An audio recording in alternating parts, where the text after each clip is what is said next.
here's what I've learned, and tell me if this feels like you in the chat.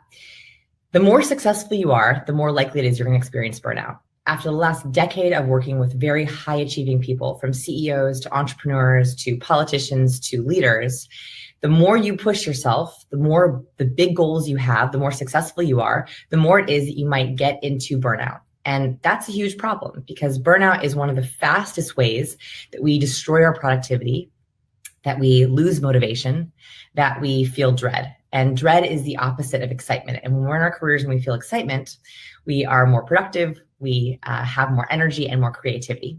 So here's how it happens. This is my masterful stick drawing for you, so you can see how this happens. And it is a slow creep. With every high professional I've worked with, I've noticed that here's how it goes. They're in their career and they're hustling. So they are building, they're climbing, they're trying new things, they're taking new steps in their career, they're having new success. And then all of a sudden, either a small change, like an industry change or a small career setback, begins to happen, or a big change, like they're passed over or they have a job change, they have a new manager, and they hit this plateau. So all of a sudden, all this growth that they've been having, they're used to having, they just begin to slow down a little bit. And what happens is that causes a little bit of frustration, irritation, and high achievers, people who have big goals, don't like slow, right? High achievers, they want fast, they want to get it all, they want to climb very fast. And so that frustration feels like a step down.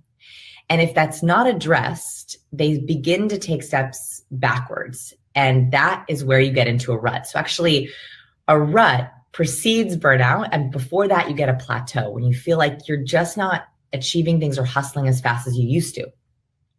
And that's when you get into the typical symptoms of burnout, which is that you feel stuck, you feel bored with your work, nothing excites you anymore. Things that used to excite you don't excite you anymore. You're resentful of things that you used to like or not mind. And or, worst comes to worst, you dread Mondays. Dreading your work day, not wanting to get up in the morning for work. And those are the typical symptoms of burnout. This is a slow creep. So what I want you to do for a second is I want you to take a look at this graphic, and I want you to tell me where you are. So if you're in the climb, the stage where you're like hustling and you're killing it, yes, you are here to prevent those steps from happening. You will be able to now notice a plateau before it becomes a rut, before it becomes burnout. Are you in the plateau? Did something just happen where it was a small change, or you were passed over, or there was a setback? And you can feel yourself getting a little bit frustrated, a little bit irritated. Or are you in the rut where you're starting to feel that stuck feeling, you're starting to feel resentful? Wherever you are, I want to make sure that right now, you're starting to take steps to make sure that you don't get all the way down to the bottom. Okay, people are saying plateau, burnt out, falling off the plateau. So you're about to get into that rut. Yep, absolutely. Burnt out or one step away. So Todd just said burnt out or one step away.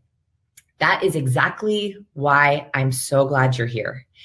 What I want you to be able to notice is when you're one step away, so that you can begin to take steps to make sure that you don't actually get into that low dip. Because once you're in that dip, you can get out, but it takes a little bit longer.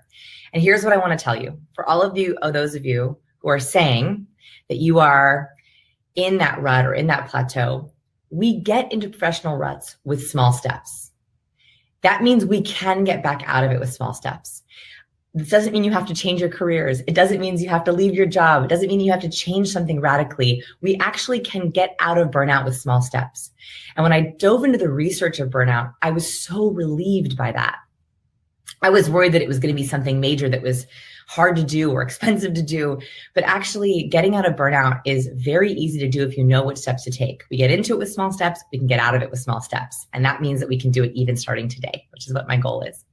So here are my two big goals for this training. One, I want to give you very powerful but small steps that you can take today to climb back up or to stay in the up. For those of you who mentioned that you were in the climb, I want you to also make sure that you can recognize when you're one step away. And second, I want to give you 3 ways to hit the reset button. So if you're already in that rut, you're feeling stuck, I want you to be able to hit reset using this training.